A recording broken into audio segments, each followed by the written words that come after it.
पहले अपने शिव गुरु के चरणों में प्रणाम करती हूँ, माता पार्वती के चरणों में प्रणाम करती हूँ, सभी गुरु भाई गुरु बहन के चरणों में प्रणाम करती हूँ। मेरा प्रणाम स्वीकार हो। गुरु भाई गुरु बहना, एक कथा सुनाने जा रही हूँ, कृपा करके कथा के ध्यान से सुनिएगा। ध्यान से सुनने से ही ज्ञान मिलता है। आधी अधूरी चर्चा नहीं कभी सुनना चाहिए, क्योंकि शिव गुरु का अपमान होता है। ये चर्चा, ये कथा नई है, नया कथा सुनाने जा रही हूँ, कृपा करके ध्यान से सुनिएगा। एक गांव में एक भिखारी रहता था। गांव के मनी थोड़े दूर पर रहता था, झोपड़ी डाल के वो भिखारी रोज दिन उसी गांव में भीख मांगता था जिस गांव के बगल में वो रहता था, यानी दूसरे गांव में वो नहीं जाता था।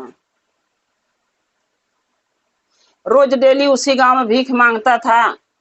आप लोग तो जानते ही हैं कि कोई भी भिखारी अगर रोज डेली दरवाजे पर आए तो कोई न कोई कुछ न कुछ तो कहता ही है। तो उसको भी बहुत से लोग बहुत कुछ सुनाते थे कि ये रोज डेली यही भीख मांगने दरवाजे चला आता है, सुबह सुबह उठो तो इसी को देखो द्वारे पर। कोई मारता था, कोई गरियाता था, कोई खदेड़ देता था। तो वो भिखारी यही कहता था कि जो जैसा करेगा वैसा पाएगा और पूत भतार के आगे आएगा, मतलब बेटा के और आदमी के आगे आएगा। तो जब ये बात वो कहता था तो कुछ लोग तो ऐसे थे जो गुरु भाई गुरु बहना, तो वो लोग कहते थे कि ये तो गाली दे रहा है, ये तो उल्टा बोल रहा है, हमारे आदमी के हमारे बेटा के बदुआ दे रहा है। लेकिन वो ऐसा वो कुछ नहीं कहता था, वो समझने का फेर था। उसका कहना ये था कि अगर हमारे साथ भला करोगे और किसी और के साथ भी भला करोगे तो तुम्हें भलाई मिलेगा। अगर मुझे मार रहे हो, पीट रहे हो, खदेड़ रहे हो, मेरे साथ बुरा कर रहे हो तो तुम्हारे साथ भी बेटा के और आदमी के साथ बुरा ही होगा। लेकिन उसकी बातें कोई समझ नहीं पाता था। सभी कोई के मन में यही होता था, लेडीजों के खास करके, कि ये तो मेरे आदमी के, मेरे बेटे को बद्दुआ दे रहा, गाली दे रहा है, ये तो मारना चाहता है उनको जान से, इसीलिए ऐसे ऐसे बोल रहा है। तो एक औरत थी, 2-4 दिन तो भिक्षा दी, लेकिन किसी आदमी ने रोज रोज अगर दरवाजे पर कोई भिखारी आएगा तो वही बात होता है कि इंसान उल्टा सीधा जरूर सुना देता है, जो कि नहीं सुनाना चाहिए। क्योंकि दरवाजे पर अगर कोई आए, नहीं ढेर तो थोड़ा ही दे दो, अच्छा नहीं है तो हाथ जोड़ के कह दो कि हे बाबा, हे महात्मा, आगे बढ़िए, मेरे पास कुछ भी नहीं है, वो चला जाएगा। लेकिन किसी को मारना, किसी को उल्टा बोलना, किसी को गाली देना, ये गलत बात है। लेकिन ये बात कोई नहीं समझता है, अभी भी कोई नहीं समझता है। तो वो औरत 2-4 दिन जब भिक्षा दे ली, तीसरे दिन जब वो भिखारी उसके दरवाजे फिर गया तो उसको गुस्सा आ गया। तो गुस्से में सोचने लगी कि इस भिखारी को कोई न कोई तो उपाय करना पड़ेगा ताकि ये दरवाजे मेरे ना आए।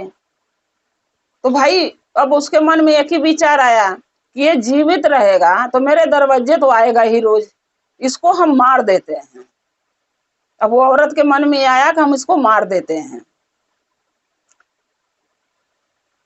तो अगर वो शिव गुरु का शिष्या होती, महादेव का भक्त होती, तो ये विचार उसके मन में नहीं आता। क्योंकि शिव गुरु का शिष्या बनने से और उनके पूजा पाठ करने से, उनका चर्चा में जाने से कुछ ज्ञान इंसान को मिलता है। वो ज्ञान ये मिलता है कि किसी के साथ हम बुरा करेंगे तो हमारे साथ भी बुरा होगा, इसलिए बुरा नहीं करना चाहिए। तो वो नहीं थी शिष्या, इसलिए उसके पास ज्ञान नहीं था। वो सोची कि ये भिखारी को जहर ले आके मोटी रोटी बना के और उसी में दे देते हैं, खाना ही मांगता है, खाने के लिए दे देंगे, खा लेगा तो मर जाएगा। लेकिन वो कहते हैं गुरु भाई गुरु बहना कि जो दूसरे के लिए गड्ढा खोदता है तो उसके लिए कहीं कुआं खोदा होता है। तुम गड्ढा में किसी के ढकेलोगे तो तुम्हारे लिए कहीं भगवान कुआं खोदे होंगे तो तुम भी उसी में गिरोगे। लेकिन यही बात तो समझने का फेर है। किसी को समझने में बहुत टाइम लग जाता, कोई जल्दी समझ लेता है। वो औरत को यही मन में था कि अगर हम जहर मिला के रोटी बना के एक मोटी सी उसको दे देंगे तो भिखारी खाएगा तो मर जाएगा। अब पूरे जो गांव है इसके मांगने से मुक्त हो जाएगा, न ये रहेगा न किसी के दरवाजे मांगने जाएगा, और न बेटा बतार के गाली देगा। उसको मन में यही था। बस वो क्या करी, जहर कीन के लाई और मोटी रोटी बना के और उसी में डाल के आटा में मोटी रोटी बना के रख दी। बोली आज भिखारी आएगा तो यही रोटी मैं उसको खिलाऊंगी।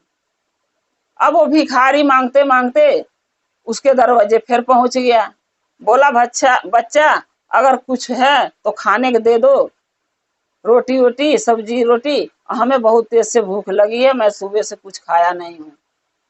अब इससे अच्छा मौका उस औरत के लिए कहाँ मिलेगा। अब उसने सोची कि चलो ये खिला देती हूँ भिखारी को। वो क्या करी, मोटी रोटी लाई और बोली बाबा यही एक रोटी के लिए मेरे पास आटा था और आपके लिए ये रोटी खास तौर पर बनाई हूँ और आप इस रोटी को खा लीजिए। तो वो भिखारी बोला कि बच्चा ऐसा करो, मेरे को रोटी दे दो, मैं ले लेता हूँ और जाके अपने मड़ैया में खाऊंगा। अगर वो भिखारी उसके दरवाजे रोटी खाता तो मर जाता, लेकिन उसको तो जीना लिखना था, लिखा हुआ था को जिएगा, मरना तो किसी और के नसीब में था। अब वो जो भिखारी था वो अपने कुटिया में गया। कुटिया में गया, बस वो सोचा कि तनी स्नान ध्यान करके आते हैं, भगवान का नाम ले लेते हैं तो मैं रोटी को खा लूंगा। जब वो स्नान ध्यान करने गया तो जो औरत मोटी रोटी बना के जहर डाल के भिखारी को दी थी, उसका बेटा और पति दोनों बाहर गए थे कमाने और उसी दिन वो आने वाले थे दोनों कमा के। तो ये तो राह नहीं आ रही है कि मेरा बेटा और मेरे पति आज आएंगे कमा के लेके पैसा कौड़ी, हमारे घर आने वाले हमारे पास, ये रास्ता नहीं हार रही है। लेकिन होनी जो होती है वो टलती नहीं है, वो होके ही रहती है। तो वो क्या करे, जब वो जो उठी थे, अरे भिखारी वो नहाने चले गए, इतने देर में उसका बेटा, वो औरत के जो रोटी दी थी भिखारी को, उसका बेटा उसका आदमी दोनों उसी रास्ते आ गए। और जेठ बैसाख का दिन था, खूब कस के धूप हुआ था। धूप में तो किसी को भी भूख प्यास लगती है। जब वो कुटिया दोनों देखे बाप बेटे तो वो सोचे कि चलो इस कुटिया में चल के कोई तो मिलेगा, इस कुटिया के अंदर चलते हैं और कोई मिलेगा तो बोल देंगे कि मुझे पानी पिला दो, और अगर व्यवस्था होगा तो उससे थोड़ा सा भोजन भी मांग लेंगे, खा लेंगे, तब हम अपने घर को चले जाएंगे। बहुत तेज धूप हुआ है, अब प्यास बहुत लगी है। तो उसका बाप बोला तो बेटा बोला हाँ पापा सही है, चलिए न कुटिया में देखते हैं, कोई तो साधु महात्मा होंगे। गए दोनों बाप बेटे, गए। जब वो भिखारी उतना देर में नहा के अपने कुटिया में फिर आ गया, आइए बाप बेटे भी पहुंच गए। तो ये लोग बाहर से, कुटिया के बाहर से बोल रहे हैं कि अरे बाबा कोई घर में है, कुटिया में कोई है। भिखारी बोला हाँ हम हैं, क्या काम है बताइए। ये लोग दोनों बाप बेटे बोले कि अरे बाबा मुझे बहुत भूख लगा है और प्यास भी लगी है, हम लोग पैदल आए हैं और भूख प्यास से बहुत तड़फड़ा रहे हैं, क्या आप एक लोटा पानी हमको जल्द पिला सकते हैं। भिखारी बोला हाँ जरूर, क्यों नहीं पिलाऊंगा, आइए कुटिया में आप आइए।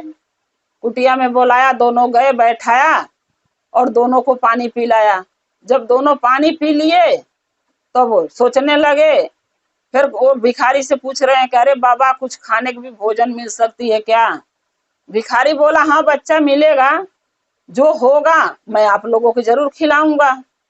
तो लड़का उसका बोला कि बाबा दे दो ना, बहुत तेज से भूख लगी है।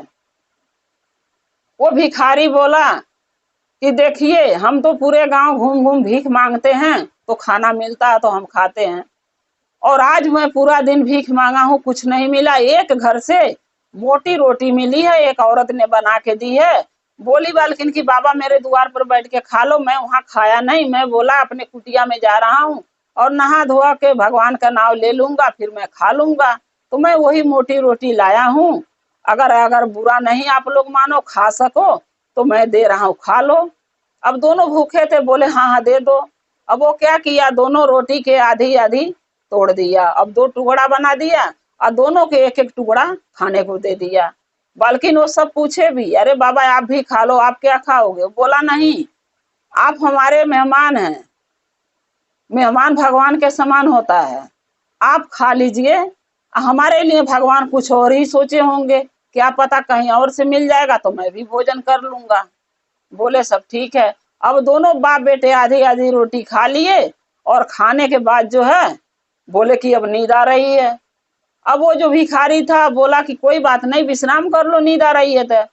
अब जब दोनों सो गए तो सुतले रह गए, क्योंकि रोटी में तो था जहर और ये बात भिखारी को पता नहीं था। होता पता तो देखिए सब इंसान एक जैसे नहीं होता है, कोई होता है जिसके अंदर ये होता है जानबूझ के गलतियां करता है, कोई होता है कि अनजाने में गलती होती है। तो भिखारी से अनजाने में गलती हुई, क्योंकि ये बात को पता नहीं था कि रोटी में जहर है। वो सोच भी नहीं सकता कि कोई मुझे जहर मिला के मुझे मारने के लिए रोटी देगा। अब जब दोनों सो गए, सुतले रह गए, भिखारी जगा रहा है, अरे उठो शाम होने वाली, अपने घरे जाओ।